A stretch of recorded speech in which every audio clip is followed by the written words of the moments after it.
Hello and welcome to the Secret Adventures of Black People. I'm your host, Nicole Hill. Bonjour. Là, nous en faut 13 minutes, 13-14 max. Alors, bonjour.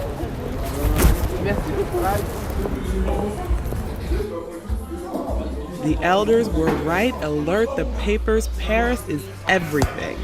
My sincerest wish is to bring all of Black America here, tout suite.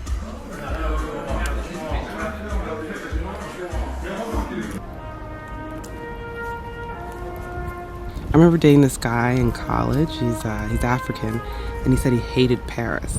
He was like, everyone he knows hates Paris. It's always stayed with me. I wonder what the city looks like through his eyes, because I don't want to be overly Pollyanna over here, but all I see are lights and music and romance. Is that Pollyanna? Okay, so I'm taking off my rose-colored glasses for a minute to listen to Amélie.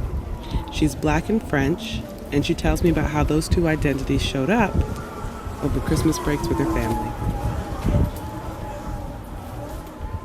No, I grew up in a very white family, actually, as my mother is white and my father is Black, but is Congolese, actually. So most of the time I was going to my French family for Christmas holiday, but sometimes I was going to the Congolese, and it was like super Catholic and Christian. Whereas in my like French and Spanish mother side, it was like super not religious, actually, at all. So there was like these two sides of Christmas for me.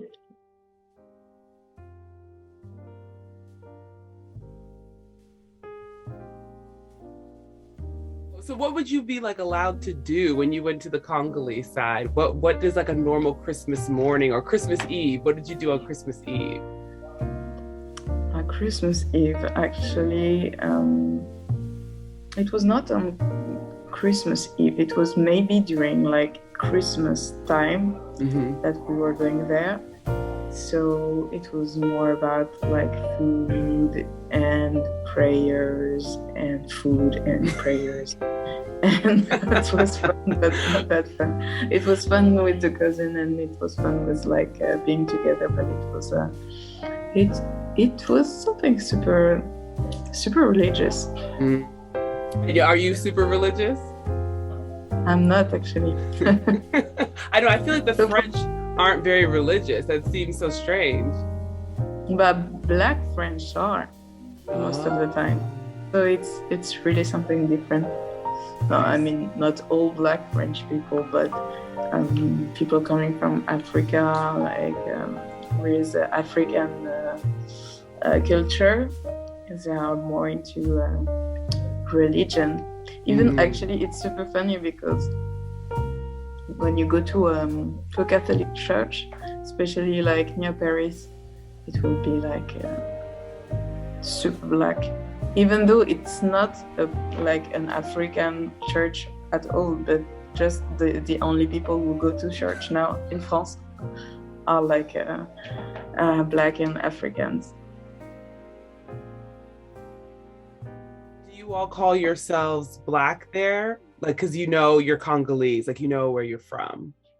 No, actually, in France, it's super complicated, like the relation with race, because like you don't really say that you're Black or white. It's something that is pretty much a taboo in France.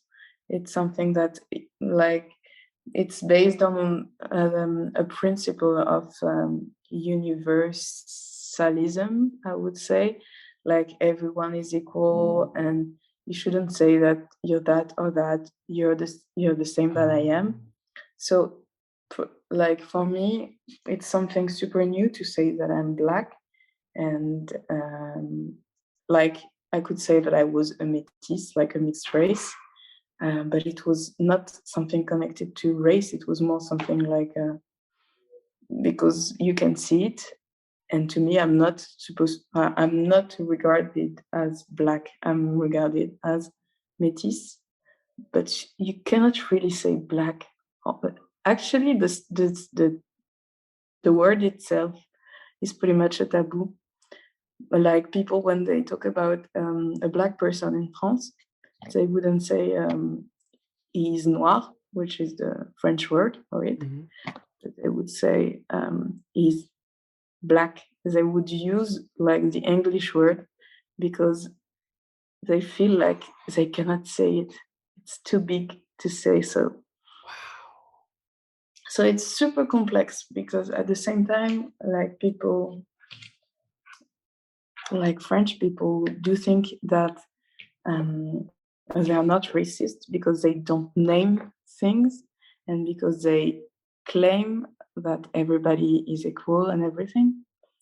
And at the same time, they are super racist, of course. Like it's normal. It's like prejudices and there is a lot of inequalities. But you cannot really talk about inequalities because for instance, there is no like racial stats in France. It's forbidden.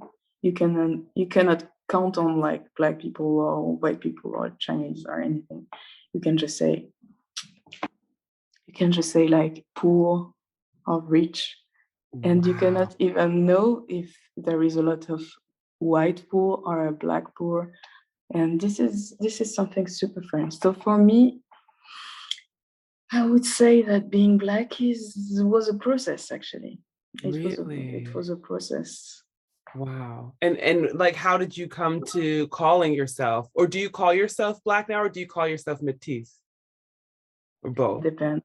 Yeah. It depends. Yeah, now both, but like in the past, I couldn't even say I was black. Like, wow. It was not something on my mind. Like it was not there. Wow. And then what made it come on your mind?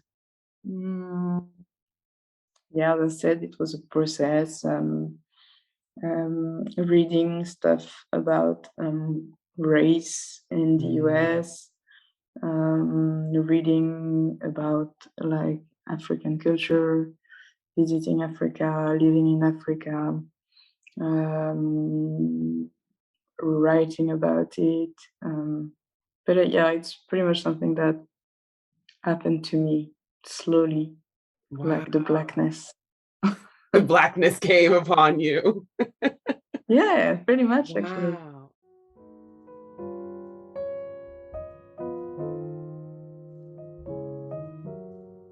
Did you feel black when you were celebrating Christmas with your family, like in the Congolese side? Not really. Really? Not really. Yeah, that I didn't feel white when I was in the French part of my family. It felt more natural, I would say, because there were not like this religion stuff that I couldn't share with my Congolese family. But yeah, it was like being between two cultures and not being like really able to share like the strengths of Christmas with them, because there were a gap with my white family, and there was a gap with my African family. And now I know what this gap was. It was race, but it wasn't said at this time. Man. And is it better now? Is it different now? What is it like now? It's just obvious to me, so now it's not an issue anymore, I would say. Is Christmas time a little easier with your Congolese side now? Actually, I don't know. I could tell you like in a couple of months. Now I don't know.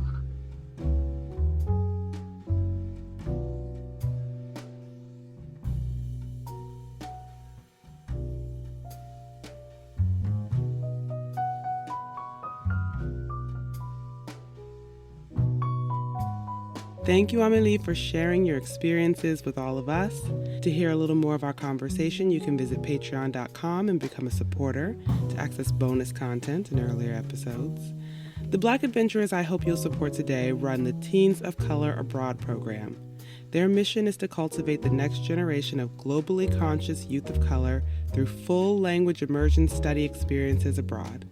You can find more information about them in the show notes and on the secretadventuresofblackpeople.com website. Thank you to my mom and sister and Alana Nevins for story editing expertise this episode.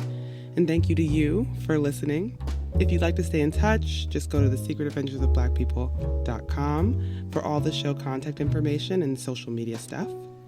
I'm Nicole Hill, host and producer of the show, and I don't mind a good Christmas prayer, especially if it's in French. See you soon for more stories of Black folks holding it down across space and time.